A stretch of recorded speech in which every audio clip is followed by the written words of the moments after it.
About the media and about politicians that I find interesting is that they love to like just make shit up. You ever notice this? Like they just love to make shit up. Right? Like they create these fake crises, you know, like, oh, the crisis at the border is a great example. Like, is there a problem that needs to be fixed with the border? Absolutely. But is it like a crisis that requires like all of America to like fucking buy a bunch of guns and patrol the border, like, and to shoot like brown people? Like, no, right? But that's what Republicans are trying to make it out to be, right? They're trying to get vigilantes to go on to the border and do all this shit. But like Democrats weaponize this like same kind of thing. And I remember seeing this a lot when Obama was in office, but you know, that was a long time ago. I'm only 27, right? So I wasn't like, you know, paying super much attention to the first half of Obama's administration, at least contemporaneously. But this is something the Democrats do, is they make up these like fake metrics and barometers that really don't mean anything in the real world. And what happens sometimes is like the messaging just gets lost in translation. And I want to show you a headline here. This is from NPR, so you know it's some bullshit, right? But this is from NPR. This one is crazy. So, Biden frames his clean energy plan as jobs plan, obscuring his record on climate.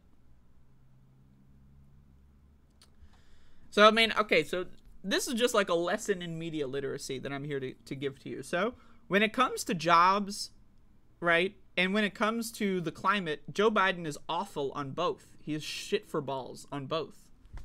He's garbage. Like, he's an F rating in both categories. And yet, right, the debate in liberal democratic media is which one of his strengths should he accentuate? You know, isn't that weird? Like, that's weird, right? Like, right now, there are people that are Democrats that watch my show. I don't know. I feel like at this point, almost every Democrat that watches my show, I've alienated them. But there are a couple. So shout outs to the Democrats, the real ones, to stick around. They might be going like, but man, like, fucking, like, the jobs, man. Like, oh my God, how are you going to say jobs, man? Like the jobs. Whoa, jobs. Whoa. You ever see, like, Democrats talk about jobs? They just go, whoa, jobs. Whoa, we got jobs. Everybody, is there jobs? Oh, we got jobs. Everybody look, there's jobs. Right, you ever see this shit? They freak the fuck out whenever someone mentions jobs. It's like, you know, like a dog seeing, like, a squirrel. You know what I mean? Like, they just go, did someone say jobs? Jobs? Are we gonna talk about jobs? Like, I mean, like, and it's like, they always say the dumbest shit when it comes to it. Like, so, like, what matters when it comes to jobs, right? What matters? Do you like where you work? Pretty simple. Do you enjoy your life when work is included, right? Like, and maybe that doesn't mean you have to be super passionate about your job, but maybe you just go to work and it's like neutral, or you like your coworkers or whatever, and you have a good time, you go home, it doesn't affect you negatively. Well, we know that about 80% of Americans don't like their jobs, right? Like that's just, we know that, right? 80% of Americans don't like their jobs, right? And yet Democrats are like, jobs, jobs, jobs. We got jobs. You want a job? I got a job. You got jobs? Jobs, jobs, jobs. I got 30 jobs. I got 90 jobs. I got 7,595 jobs. I'm a job creator. I'm a job destroyer. I'm a job. Right? Like, and so, but the quality of the job matters. And they never mention that, right? Because it's not part of the propaganda campaign for the Democratic Party. Is if they mention the fact that every job that we have is paying, like, you know, reduced wages. Right now, again, there are some industries that are seeing wage increases because of labor shortages. Why is there a labor shortage? I don't know, because we have a pandemic going on that we're all pretending isn't happening. That's killed millions of people so far. Maybe that could be a possible reason why there's a labor shortage, right? So in some industries, wages have gone up, but in most areas, wages are stagnant. And also, when you factor in, we had like some hyperinflation for the last couple of years. Let's say you got a 5% raise, but cost of living increased by 12%. Is that really a raise? No, but they're going to pretend like it is, right? So again, whenever you see Democrats crying and whining about motherfucking jobs, like, you have to understand, like, these bitches are insane, right? And then part of it, like, and I hate to, you know, this is a Republican talking point that they've been using against Biden, so, but I hate to admit it, like, it's a good one, is that whenever you see Joe Biden and his administration saying, jobs, we did jobs, look at all the jobs, and they post these bar graphs. You ever see this shit? Like, Like, they post these bar graphs on, like, Twitter and stuff about how many jobs Joe Biden has created. First of all, Joe Biden hasn't created a fucking single job in his life. I mean, like the idea that Joe Biden is the job creator, that's ridiculous. But anyway, is that there was a pandemic, you know, that people acknowledged, right? And people were afraid of at a certain time. We've entered the cover-up portion of the pandemic because the economy functions better when people are lied to about the status of COVID. And we're going to be getting into COVID later in the show. By the way, COVID is extremely dangerous. That shit fucks your shit up. And you can have debilitating lifelong disabilities for several years to come. And we're going to be getting into that more in the next, you know, couple weeks. I got a bunch of COVID stuff I want to talk about. But, right, there was, at least in the government's eyes, an acknowledgement of a pandemic that resulted in people using quarantine, stay-at-home measures, work-from-home measures, etc. Right? And that means that there was a lot of jobs lost. Right? Right? It's just, right? And so Joe Biden, what did Joe Biden do? Did he fix the problem with the pandemic? No. He pretended he did. He covered it up and sent everyone back to work. So I have to ask you a question, right? Is it really a good metric? Jobs, jobs, jobs. And don't even get me started on this obscuring his record on climate, right? Like this one, I'm going to get to that in a second here. We're just tackling jobs first. So Joe Biden, what did Donald Trump do when it comes to COVID? Donald Trump motivated his base, which is about 20 to 30% of Americans, to be anti-vaxxers, anti-maskers, germs aren't real. That's what Donald Trump did. What did Joe Biden get? He got Democrats and independents to also believe germs aren't real, washing your hands does nothing, masks don't work even in wildfire smoke, right? And viruses aren't real. That's what Joe Biden did, right? Compare Donald Trump to Joe Biden, right? You got three main groups in America politically. You got independents, Democrats, Republicans. Donald Trump got Republicans to stop believing in science and germs. Joe Biden got Democrats and independents to join the Republicans, and now we live in a country where 84% of us refuse a free, safe vaccine. It's free, it's safe, it works, and 84% of the country refused it. Why? So again, this is all strange because, like, we're constantly being told the economy's booming, jobs, jobs, jobs, and yet everyone's getting sicker, everyone's getting dumber, right? Everyone's getting poorer, and yet, right, jobs, jobs, wages, jobs, woo, jobs, woo, woo, jobs, jobs, woo, right? It's like, again, it's gaslighting, to use a popular linguistic phrase in Zoomer media. But now let's get to the other half of this, obscuring his record on climate. So let's read what NPR has to say. As part of President Biden's recent Bidenomics, which, by the way, can we talk about this Bidenomics, man?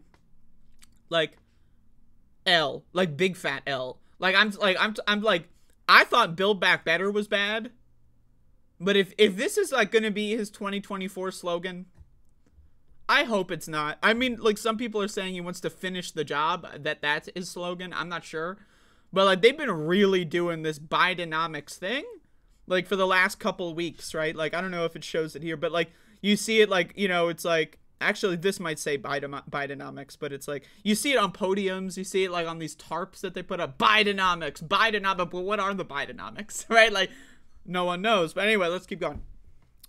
As part of President Biden's recent Bidenomics, I'm sorry, it's so stupid, it's so fucking dumb, I mean, Jesus Christ, campaign push, aides from across the administration and close allies have been dispatched to events across the U.S. to try to convince people the nation's strong economy is the result of the president's programs and policies. Now, again, the nation does not have a strong economy, right? The nation has an economy that's like, it's a house of cards, right? At any minute, this fucking shit, it's gonna fucking collapse. And I would say forcing people to go to work and undertake a mandatory medical experiment, which is getting repeatedly infected with COVID-19, that is a government-mandated medical experiment that they have performed on you. Now, I know a lot of people, when they hear that kind of language, they associate it with, like, the RFKs and the Alex Jones kind of people. But you know what? It's good language. It is a government-mandated medical experiment to send your kids to COVID factories. Right? When you are forced to go to a job and the job does not have any protections, like, imagine if you went to a meat packing plant right, and you're just wearing a bathing suit, right, and you're walking in and out of the freezer, right, or, you know, you don't have gloves on, you don't have goggles on, and sparks get in your eyes. It is the germ equivalent, the virus equivalent of that. It's like if you were a roofer, right, and, you know, like, you're also, like, I don't know, like, you just lubricate your body in, like, in oil for some reason, right? And you're walking around and you don't have any clothes on and you're just, like, lubricated in oil, and then, whoops, you slip and fall off the roof. Well, you shouldn't have lubricated yourself in oil. Bizarre analogy, I know, but I already said roofer, so I had to come up with some way to save it. But my point is, right, when you shove a bunch of people in unsafe working environments that, you know, again, they're getting infected with a virus that they're being lied to about, right? The government is lying about it. They're covering it up. The CDC and the White House have engaged in a full-scale cover-up of the pandemic that's still ongoing. And so when you factor that in, right, I don't know, like, is the economy really strong? Like, what is the strong part? Well, they measure it in what, GDP? And what is GDP measured in? Like, dollars transacted, right? And if we have inflation and the value of the dollar changes, right, to the point where there's always more dollars being transacted, then isn't the economy always booming? It's just that the numbers, we just make the numbers, we change 7 to an 8, and then the number go up, and therefore strong economy, right? That's how I see it. Maybe if some professional economics professor wants to come in here and correct me, but I don't know, man. Like, where is the strong economy? I'm trying to find it. Like, where is it? I'm looking for it. Is that a... No, that's not it. Like, I'm like, what the fuck? You know, I'm just trying to figure this one out here. The message sweeps Biden's Inflation Reduction Act, a law that includes $369 billion in climate investments, as a major step in the fight against climate change. Now, I just want to say this. It's not a major step. It's barely even a step. I just want to be honest with you, okay? This, like, oh, we're going to spend $1 on climate change and then pretend like we're, like, climate warriors bullshit. Like, I mean, it's ridiculous. The guy just signed, like, a 30-year contract with oil pipelines in Alaska, right? So it's like, what? I mean, like, and you can look at other stuff, too. Like, I mean, just the idea that we're still subsidizing the corn industry. Really? You care about climate change and yet you still subsidize the corn industry? Really? Really, the corn industry. You're giving them free government dollars, and yet you care about climate change. Okay, right. We're still giving the beef industry subsidies, and yet they're going to tell us, oh, we care so much about climate change. If you give a fuck about climate change, you know what you would do? You would reverse all food subsidies. Why? Because then we could have, I don't know, a climate that is not being destroyed by mass methane produced, you know, cattle, right, that are being fed on corn. And how's the corn being produced? With nitrogen fertilizer that's fucking up the goddamn atmosphere, fucking up the corn. So we're getting less healthy corn that emits more fucking methane in the fucking cows that it feeds, right? Whoa, right? Isn't that a little, like, I don't know, maybe we would stop that. Maybe if the food subsidies weren't there, maybe other sorts of food growing operations would have a chance. Maybe, I don't, or maybe, and just hear me out. What if we subsidize regenerative farming processes, right? What if we did that? What if we did a mandatory government push for all regenerative farming? But we're not going to do that. Why? Because, well, Joe Biden cares about climate change, right? That's why. He cares about climate. Right? Right? I mean, he cares about climate change. So that's why we're not actually going to fight climate change, because he cares about it. Jesus fuck. But the emphasis has shifted to the number of jobs created by projects, sidelining what projects collectively mean for the push to limit greenhouse gas emissions. So you want to know why, by the way, they're doing this? Why? Because no one gives a fuck about climate change. I mean, Joe Biden, first and foremost, doesn't give a fuck about climate change, but no one else gives a fuck about climate change. No one does. Right? But you know what people do give a fuck about? They love hearing the word jobs. Like the average American, right? And again, we have to keep in mind, the average American has like a 30 IQ. These are some dumb motherfuckers, right? The average American hears like politicians going like, your jobs are being goddamn, we're taking care of your job. We got Bidenomics, we got jobs, right? And the average American's like, well, I love jobs. I love hard working America. Woo! Right? But again, you know, that's not even really correct, because 80% of Americans hate their fucking jobs anyway, right? But it's like, when you think about it, right, they're just going based on where the poles are, where the wind's blowing, right? Oh, no one gives a fuck about climate change, let's talk about jobs. Well, no one really gives a fuck about jobs either, but people care more about jobs than climate change, so whatever. Let's keep going. Take, for instance, a recent stop of the Bidenomics tour. Dude, I can't with this fucking shit, man. It is cringe overload. Where the president's top aide, Ali Zaidi, joined Maryland's Democratic Governor Westmore at a row house near Carver Vocational Technical High School. Bear with me. Technical. Students are renovating the house while learning green building techniques. Zaidi told NPR that the Green Jobs programs are making a material difference in the lives of Americans. Now, again, that's not happening. If you wanted a material difference, you know what you would do? You would actually have a vaccine mandate. You would actually have a proper quarantine. You would have not let COVID-19 infect 98% of the country, including our kids. Right? I just want to throw this out there, a random fun fact for you. People that were children in high school that were repeatedly infected in the mandatory medical experiment with COVID, there are like people that are 15, 16, right? How old are they now? 19, 20-ish, right? 18, right? And they've got permanent disability, right? They got, low energy, right? Imagine going into college, which is already a stressful thing that shouldn't exist. The way college functions in our country is fucked up garbage, right? But imagine going to college, right? And it's super stressful because it's college. And also you had COVID 7 times in high school and you're just lethargic. You're sleeping all day. You're depressed.